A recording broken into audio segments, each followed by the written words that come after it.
Bonjour à tous, donc une petite vidéo pour débuter une série qui aura pour titre Road to l'Elysée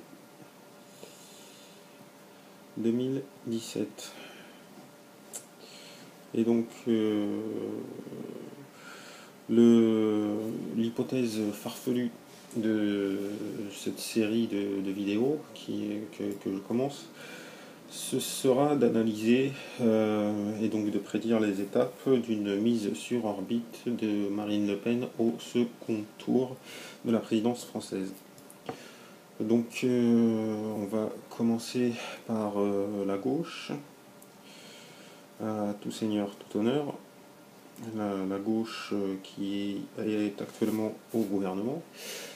Donc on peut voir, là nous sommes le lundi 25, donc qu'il y aura un remaniement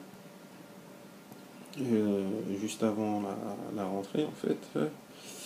Donc un remaniement qui verra certainement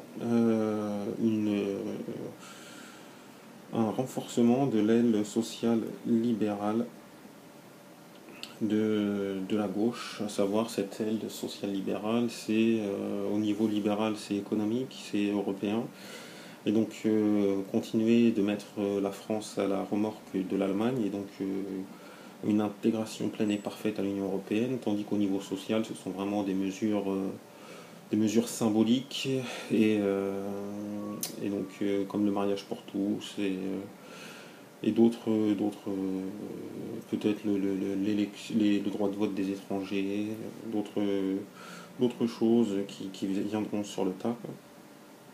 Donc ce remaniement va permettre un renforcement de l'aile gauche, en fait, de la gauche, mais la gauche du gouvernement quand même.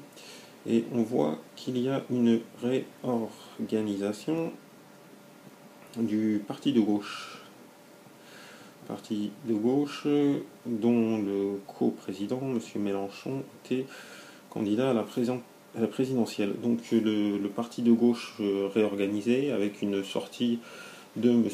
Mélenchon, je pense que cela va permettre d'intégrer au front de gauche les députés frondeurs, ce qu'on appelle les députés frondeurs depuis 1 ou 2 ans en fait, les députés qui ne sont pas spécialement favorables à la ligne de François Hollande et de ses premiers ministres. Donc M. Montebourg et M. Hamon, qui vont certainement faire les frais du remaniement, vont certainement pouvoir trouver une place dans ce front de gauche, dans la mesure où il n'y aura plus de problèmes de personnes et de petites guerres d'ego. Déjà au parti de gauche, et ils pourront créer leur petite officine et avoir un candidat commun à la présidentielle, du moins avoir un tour préliminaire, je ne sais plus comment on appelle ça, bref, une primaire au front de gauche, comme dans les autres grands partis, du Parti Socialiste et de l'UMP. Nous avons vu aussi au niveau de l'extrême gauche, parce que même si le Parti communiste fait partie du front de gauche, il reste pour autant des mouvements que l'on peut dire d'extrême gauche, et donc l'été a été propice à un retour à la base, et donc au militantisme de terrain, et grâce aux manifestations de Gaza, parce que il n'y a plus tellement de mobilisation sur les retraites et sur d'autres choses qui mobilisent la jeunesse. Donc pour retrouver une base à l'extrême gauche jeune et militante, les manifs de cet été ont été très importantes. Donc voilà pour la gauche. Au niveau de la droite maintenant, donc de la droite du gouvernement, on peut voir qu'il y a une bataille pour la présidence du parti, avec des sarkozystes. Et avec les sarkozystes, donc si Sarko ne vient pas personnellement, il y aura toujours un de ses représentants, Bertrand ou un autre. Donc là, c'est l'aile sociale libérale de droite. Donc libéral, hein, c'est toujours laisser la France à la remorque de l'Allemagne, tandis que social, là, ça va pas être des mesures sociétales comme le mariage pour tous ou autre chose, ça va être de l'islam bashing en fait. Donc ça va permettre de rester sur le sociétal et en même temps de chasser sur les terres du FN. Donc c'est un des courants qui brigue la tête de l'UMP, sachant que l'autre courant de l'UMP, on va les appeler les gaullistes, même s'ils ne sont pas vraiment gaullistes, qui regroupe, je pense, Monsieur le maire, Monsieur Juppé et autres, dont le mot d'ordre, on va dire, dont la différence fondamentale repose dans l'islam bashing. En fait, il serait moins important pour eux de faire de l'islam bashing, hein, tout en marquant autant que possible le Front National dans ces thématiques, mais vraiment leur obsession, on va dire, serait un élargissement au centre de la droite, et donc de récupérer les anciens de Borloo, de je sais plus comment il s'appelle l'autre du centre, bref, c'est l'ancienne UDF en fait.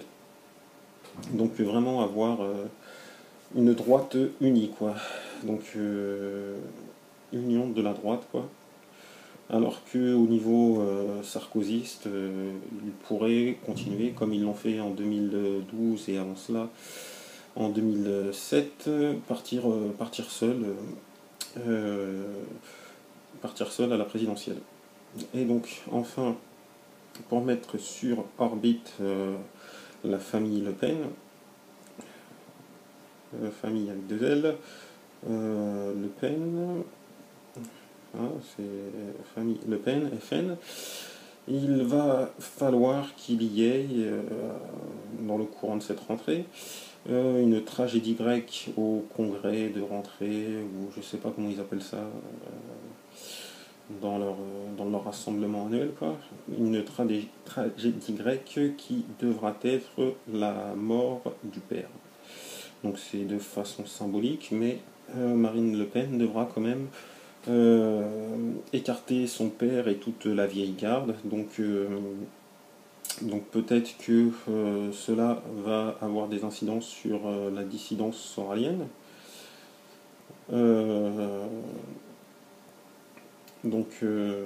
Soralienne.